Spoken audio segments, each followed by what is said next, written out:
नमस्कार दोस्तों, छत्तीसगढ़ अंजोर समाचार चैनल में आपका स्वागत है। अगर आपको रोज इसी तरह छत्तीसगढ़ की बड़ी ताज़ा खबरें को देखना है तो वीडियो को लाइक और चैनल को सब्सक्राइब जरूर कर लेना और कमेंट करके जरूर बताना कि आप किस जिले से वीडियो को देख रहे हो।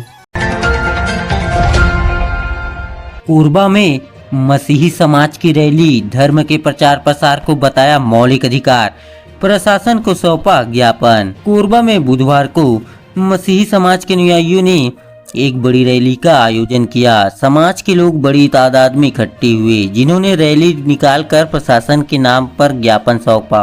उन्होंने कहा कि देश का संविधान हमें अपने धर्म का प्रचार प्रसार और इसे मानने का अधिकार देता है, जो कि हमारा एक मौलिक अधिकार है। घर तक पहुंच रहे असामाजिक तत्व।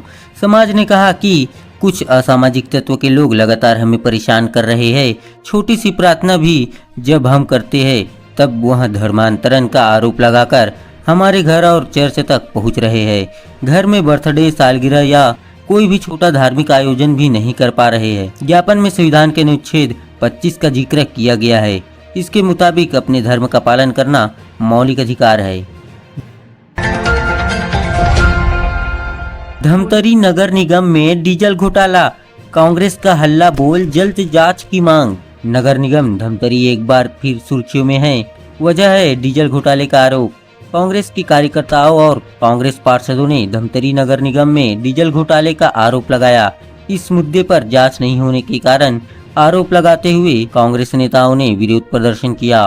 बुधवार को शहर के घड़ी चौक से ठेले पर पल्सर बाइक रखकर नारेबाजी करते हुए कांग्रेसी कार्यकर्ता नगर निगम पहुंचे। उसके बाद जोरदार विरोध प्रदर्शन किया। डीजल और गद्दी छोड़ के लगाए नारे। नगर निगम के गेट पर पहुंचने के बाद कांग्रेसी कार्यकर्ताओं ने जमकर नारेबाजी की।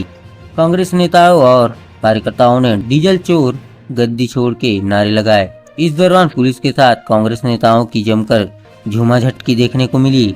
प्रदर्शन के बाद कांग्रेस के नेताओं ने आयुक्त को 7 मुद्दे को लेकर आवेदन सौंपा। आयुक्त का कहना है कि डीजल मामले पर जांच टीम गठित की गई है। 15 दिनों के भीतर जांच रिपोर्ट आ जाएगी। डिजिटल अरेस्ट के 2 अलग अलग केस में एक्शन, कंबोडिया गैंग के 5 सदस्य गिरफ्तार। रायपुर जिले सहित पूरे देश में साइबर ठग अलग अलग तरीके से लोगों को ठगने में सफल हो रहे हैं। इसके साथ ही धोखाधड़ी करके भी लोगों को चूना लगाने का काम साइबर ठग करने में माहिर है। रायपुर में डिजिटल अरेस्ट केस के 2 अलग अलग मामलों में पुलिस ने कंबोडिया गैंग के 5 सदस्यों को गिरफ्तार किया है। दूसरे राज्यों से हुई गिरफ्तारी अपराध करने के बाद आरोपी पुलिस से बचने के लिए छिप गए थे, जिन्हें दिल्ली, उत्तर प्रदेश, मध्य प्रदेश, महाराष्ट्र जैसे राज्यों से गिरफ्तार किया गया है। पकड़े गए आरोपी खुद को सीबीआई और आरबीआई का अधिकारी बताकर लोगों को डिजिटल अरेस्ट करके उनसे ठगी करते थे। मंत्री गजेंद्र यादव का अहिवारा में भव्य स्वागत, घर पर जुटी समर्थकों की भीड़। दुर्ग शहर विधायक गजेंद्र यादव ने मंगलवार को राजभवन में मंत्री पद की शपथ ली। शपथ ग्रहण करने के बाद उन्हें स्कूल शिक्षा, ग्रामोद्योग, विधि एवं विधायी कार्य विभाग की जिम्मेदारी मिली। शपथ ग्रहण समारोह में गजेंद्र यादव के साथ उनकी पत्नी और पिता बिसराराम यादव भी मौजूद थे। मंत्री बनने के बाद जैसे ही गजेंद्र यादव अपने पैतृक निवास पहुंचे, वहां उनका भव्य स्वागत किया गया। बीजेपी कार्यकर्ताओं और गजेंद्र यादव के समर्थकों ने पटाखे फोड़कर और मिठाई बांटकर अपनी खुशी जाहिर की। गजेंद्र यादव के प्रत्येक घर को रंग बिरंगे बैलून और फूलों से सजाया गया। आपको बता दें कि गजेंद्र यादव को राज्य सरकार में स्कूल शिक्षा मंत्री, ग्रामोद्योग मंत्री और विधि एवं विधायी कार्य मंत्री का दायित्व सौंपा गया है। महिला आयोग की जन सुनवाई, अवैध संबंध, लिव इन समेत कई केस में मिला न्याय। छत्तीसगढ़ के रायपुर में राज्य महिला आयोग कार्यालय में अध्यक्ष डॉक्टर किरणमयी नायक और सदस्यों की उपस्थिति में 339, 340वीं और रायपुर जिले की 61वीं, 62वीं जन सुनवाई हुई। इस दौरान महिला उत्पीड़न से जुड़े कई मामलों में त्वरित फैसले लेकर पीड़िताओं को राहत दी गई। अनुभव प्रमाण पत्र और बकाया वेतन दिलाया गया। एक महिला ने शिकायत की थी कि उसे अनुभव प्रमाण पत्र और बकाया वेतन नहीं दिया गया है। आयोग की पहल से महिला को 45,000 रुपये का बकाया वेतन और अनुभव प्रमाण पत्र दिलवाया गया।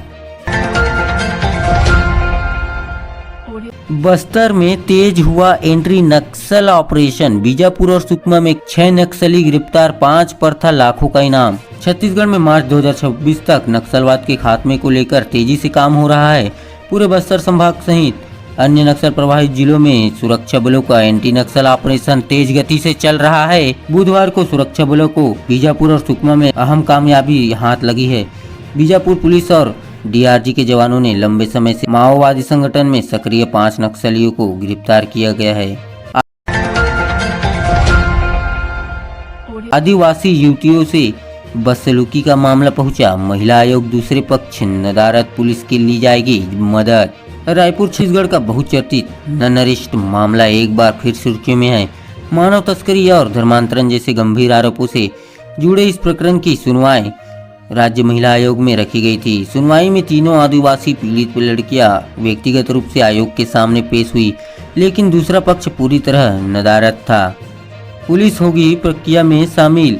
महिला आयोग के अध्यक्ष डॉक्टर किरणमयी नायक ने साफ कहा है कि अब पुलिस को इस प्रक्रिया में शामिल करना पड़ेगा। उन्होंने स्पष्ट किया है कि जब दूसरा पक्ष आयोग के समन के बाद भी उपस्थित नहीं हुआ है तो अगली बार थाने के माध्यम से सूचना दी जाएगी। यदि वे तब भी नहीं आते तो थाना प्रभारी को सीधे इस मामले में इन्वॉल्व करना होगा।